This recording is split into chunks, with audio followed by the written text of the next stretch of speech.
So the word came down that in light of the fact that Disney finally got a release in China for 2 of its films, Ant-Man and the Wasp: Quantumania and Black Panther: Wakanda Forever, that the studio was now going to restrict, limit, and effectively censor the free speech of its actors. However, doing some digging has revealed something very different.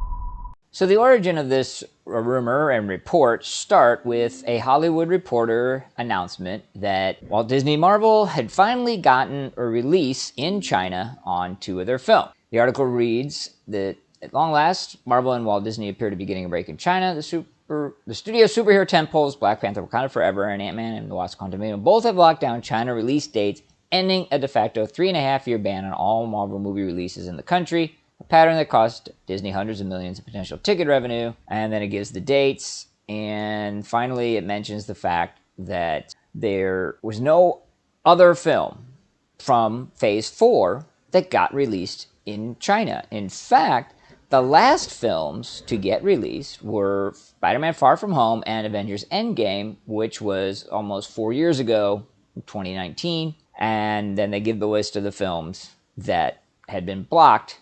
Everything from Black Widow up to Thor, Love and Thunder, and then speculated on reasons why they were not allowed. And they sort of cherry pick these and indicate that they are theories. So the brief LGBTQ moment in Thor 4, the comments from the director Chloe Zhao on the Eternals, and they even threw in geopolitical and other high-profile political events. So this next Hollywood Reporter article is all about backstage machinations on the board for Disney. It is quite long. It is quite boring unless you happen to be into these sorts of things. Of course I am, so it was fascinating. It basically starts with the power play by one of Disney's descendants back in the day, and then fast forwards to today, where there's a couple of investors attempting to bully their way onto positions on the board. Former CEO, and then a hedge fund manager. As I said, pretty boring. However, this is where the rumor or the story starts. So I'll read exactly what it says. So China just agreed to give valuable release dates for Marvel movies generally, which I just covered. Parentheses, not only are we extremely unlikely to see any Chinese villains, but presumably the talent will be well schooled to watch their words. End parentheses.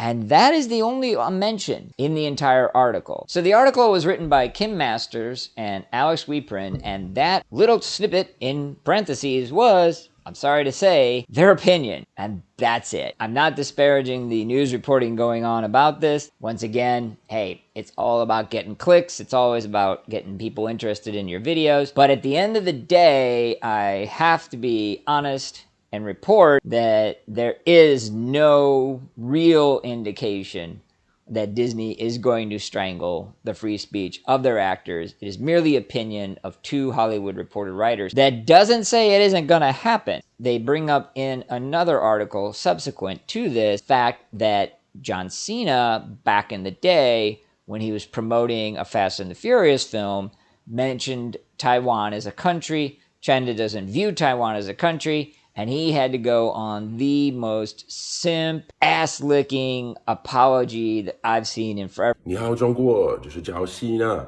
我必须说，现在，在《速度与激情》中，我做很多采访，很多，所以在一个采访，我有一个错误。